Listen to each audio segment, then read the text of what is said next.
Welcome. तो आज हम जानेंगे हमारे बापूजी गांधी जी के बारे में। 2 अक्टूबर 1869 में गांधी जी का जन्म हुआ था पोरबंदर, गुजरात, भारत में। और ये वो शख्सियत है जिन्होंने दे दी हमें आजादी, बिना तलवार बिना ढाल। ये व्यक्तित्व भारत में इनका जन्म हुआ 2 अक्टूबर 1869 में और इनकी मृत्यु हुई थी 30 जनवरी 1948 eight Delhi.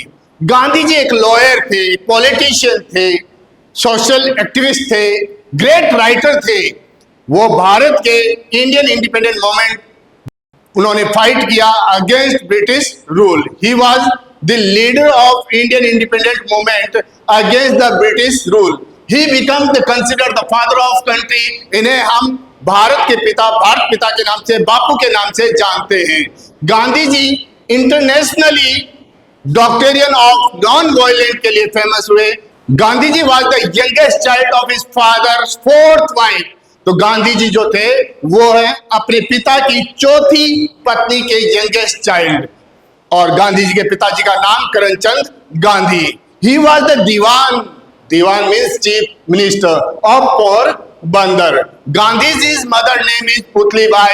After completing his law studies from England, Gandhiji went to Durban, South Africa in 1892 to 1893 to fight the case of Dada Abdullah, an Indian Muslim merchant. एक इंडियन मुस्लिम मर्चेंट थे जिनका बिजनेस साउथ अफ्रीका में चलता था। उनका case fight करने के लिए वो साउथ अफ्रीका के डरबन में गए और गांधी जी वो केस जीते। गांधी जी की शादी 13 साल की उम्र में 1 साल बड़ी कस्तूरबा गांधी से हुई 1885 में। Hiralal Mohandas was the eldest son of Mahatma Gandhi और उनके 3 और बच्चे थे, मनीलाल गांधी, रामदास गांधी, देवदास गांधी। तो इस तरीके से गांधी जी के 4 बच्चे हुए। सबसे बड़े बच्चे का नाम था हीरालाल मोहनदास गांधी, उनसे छोटा मनीलाल गांधी, देन रामदास गांधी, देन देवदास गांधी। और गांधी जी के अडॉप्टेड चाइल्ड और थे और उनका नाम था जमनालाल जी। तो जमनालाल जी उनके 5वें पुत्र थे। और सबसे रोचक बात यह है जमनालाल गांधी जी ने महात्मा गांधी जी का पूर्ण रूप से सहयोग किया। वह महात्मा गांधी के विचारों से बहुत ज्यादा प्रभावित थे। उन्होंने देश की सेवा को अपना परम कर्तव्य माना। जमनालाल गांधी ने स्वतंत्रता सेनानी थे, समाज सुधारक, मानवतावादी, परोपकारी और आजादी के आंदोलन के अंतर्गत उन्होंने अपनी तरफ से पूर्ण रूप से सहयोग किया।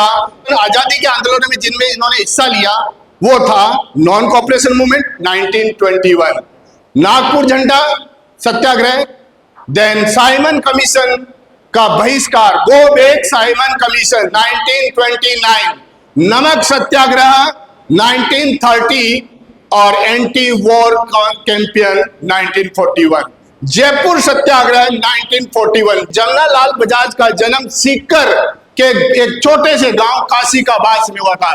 जमनालाल बजाज स्वदेशी और खादी को उन्होंने अपनाया और कीमती वस्त्रों को उन्होंने जला दिया। जमनालाल बजाज ने समाज में फैली छुआछूत, ऊंच नीच जैसी समस्याओं को दूर करने के लिए कड़ा कदम उठाया और काम किए। उन्होंने हरिजनों के लिए मंदिर में प्रवेश की अनुमति देने के लिए वर्धा में एक मंदिर का निर्माण करवाया। जमनालाल बजाज ने देश भर में हिंदी भाषा और खादी का प्रचार किया। तो इस तरीके से जमनालाल बजाज जो थे वह उनके 5वें पुत्र थे। गांधी जी डन सत्याग्रह अगेंस्ट एपार्थाइड पॉलिसी, रंग भेद की नीति साउथ अफ्रीका में बहुत ज्यादा थी और भारतीयों को और काले लोगों को बहुत सारी समस्याओं का सामना करना होता था। तो ये गांधी जी के द्वारा चलाया गया पहला कैंपेन था, पहला सत्याग्रह मूवमेंट था जो कि उन्होंने अफ्रीका में किया। Gandhi ji founded National Indian Congress in South Africa. He also established Tolstoy farm. He also published the Indian Opinion newspaper in South Africa. He founded the Phonics Ashram in 1904. He also wrote a book named Hindi Swaraj. तो गांधी जी के द्वारा बहुत सारे कार्य किए गए. We will continue Gandhi ji and Gandhi ji's arrival in India next. Bye bye.